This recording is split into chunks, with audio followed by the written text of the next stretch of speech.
Really interesting.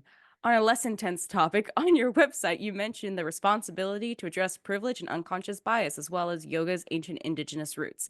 Can you speak on that? At first I was like, do they recognize that this is not a less intense topic? But by the time you got to the end of the question, I think you were there. I've been doing that lately. People online do this thing where they like put a slash and then say sarcasm, or a slash and they're like serious.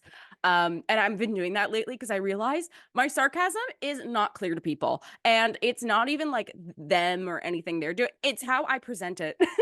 I'm just bad at sarcasm. Or you're just so good that you can't read it. I guess so. Yes. So I do have this statement on my website. I think it's really important. And it's a question that I revisit very frequently, right? Which is the need to acknowledge that okay. So yoga, like the thing that makes yoga so powerful is that fundamentally it's accessible to all people. If you're alive, you are breathing. Yep. If you can breathe, you can do yoga, right? So when you offer people who are suffering deeply these sort of practical and applicable tools, that it's like, okay, I get that you can't practice for 45 minutes every day, but for 2 minutes, you're going to breathe in for 4, hold your breath for 4, breathe out for 4, and hold your breath for 4. And you watch what 2 minutes of just conscientious, I light my candle practice every day. When you see what that does for people, it's so powerful.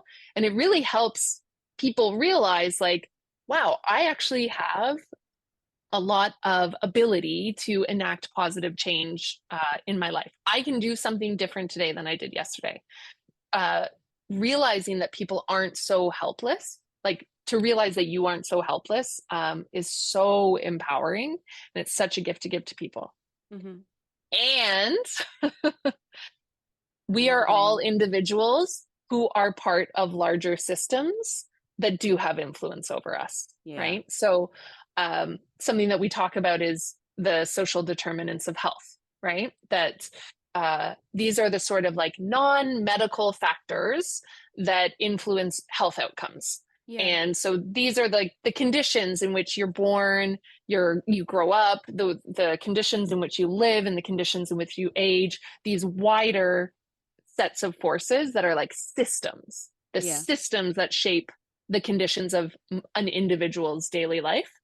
And these are things like, economic systems, social norms, the political system where you live, right?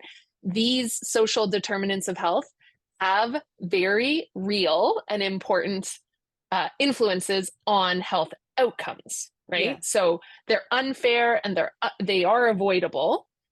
And yet we know that across all countries, and not even countries, but across like within cities and between one household and another, we know that the lower your socioeconomic position, right? Essentially, the less access you have to resources, whatever those resources might be, but financial is a huge one. The lower that is, the worse your health outcomes are, right?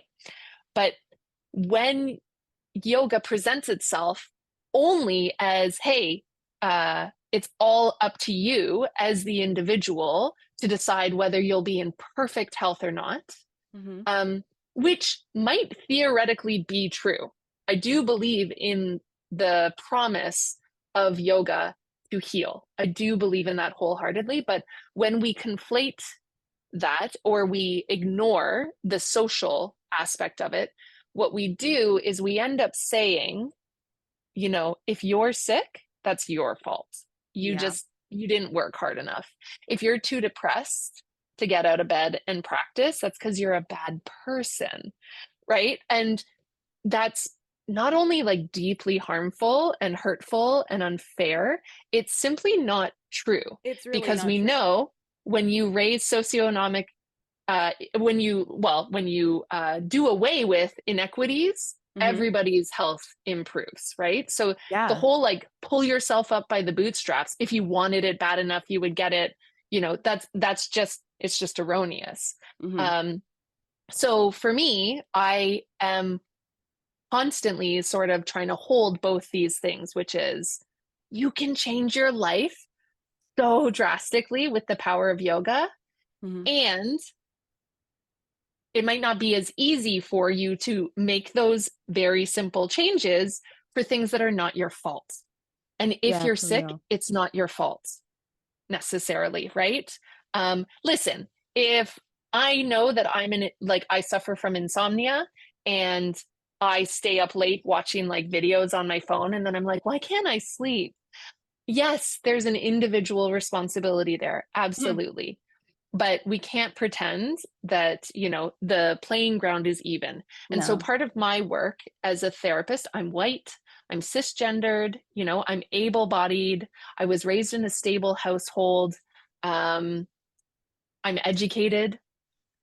I've come to realize that the stories I might have told myself previously, or the feelings I might have had about why I am where I am in terms of the things I've achieved, the life I lead that is beautiful and I love, that those aren't necessarily the full truth Mm. of the matter. And so, as a yoga therapist, I have work to do in just unpacking that. And there's an added layer as well, because of course, yoga is an ancient and indigenous practice from India, Mhm. um, that was violently suppressed Yep. by Britain when it was a colony. And so, what does that mean? Who are the voices? Who are the people who aren't in yoga spaces, right? And so, Mm. one of the questions that comes up later is like, where can people find you? And I'm like, I'm not on social media, in part for my own mental health, but Valid. also there's also a part of me that's just like, my voice isn't necessarily the one that needs to be amplified right now. And so, Mm. I work really hard to stay authentic to the lineage as I've been taught, to not cherry pick and go, ooh, I liked this, I liked this, I like that. I'm going to mix that all together, right? What I teach has come down in tradition, Mhm. from an Indian practitioner. And I try to honor that every single day in my practice Mhm. and never present it like it's my own. I stand on the shoulders of my teachers and their teachers before them. And that's something that I honor. Yeah. Um, and I do that in my own ways, in my own personal practice. But I also try to do that like when I'm talking about yoga, making it very clear that I'm not the authority, that these things come through me, but they're not from me. I really appreciate that, but continue. Well, just that the final piece of that too is, white, uh, descendant of settlers. I also have work to do in addressing reconciliation here. It's Yeah. not just about yoga as an indigenous practice in India. It's also whose lands am I on here, right? Mhm. Haudenosaunee, Mississaugas of the Credit, the Wendat. Um, that work actively engaging in conversations around reconciliation here in Canada and uplifting voices here in Canada as Mhm. well, is also an important part of my practice. But you know a tenet that I hold and have been told, I didn't make this up either, is that my healing, my personal practice is worthless if it does not serve to benefit others. Mhm. That my healing and my peace needs to be for the benefit and the healing and the peace of all beings. And the beautiful thing about the practice of yoga is that it's one of expansion and one that allows us to hold multiple truths. So these are sticky, tricky things to navigate. And the yoga practice itself is actually the place to explore that.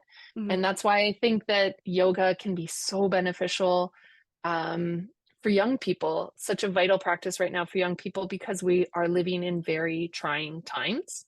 I think being young has always been hard, but there are real, valid external, like I said, like the external is still real, Yeah. and it's a really hard time, and yoga can be an integral part of building resiliency in the face of that. Yeah, for sure. And I like really like how you broke all of that down, especially considering like there's a lot of layers to this, especially with yoga. It's always I'm always very mindful of that with yoga practice or just anything related to mindfulness. I'm always very Mm-hmm. mindful of like who's delivering the message and why.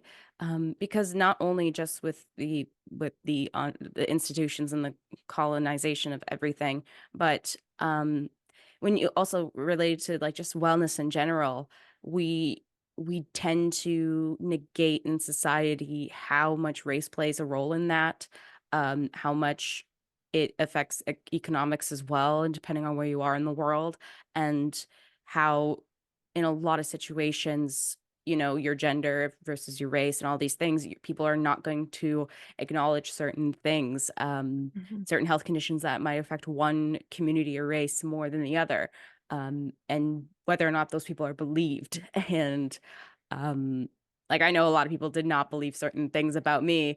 Um, and I had to like basically fight to get people to like Mm-hmm. recognize, hey, there's a problem here. And I'm white, so that really goes to show you that there's a lot at play, and it can Mm-hmm. be very difficult to navigate that. But you seem to have a very good grasp of that, and I appreciate that.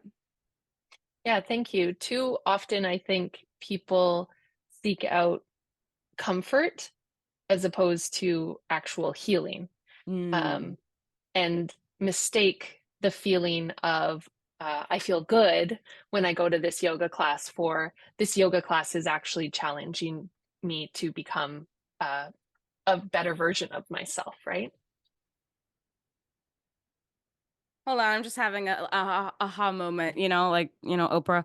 Um, oh no. If you want to hear more stories, don't forget to subscribe, comment, and like. To support more youth by youth led projects, visit us at youthspeak.ca, where you can donate and spread youth mental health awareness. YouthSpeak Charity. Speak, inspire, change.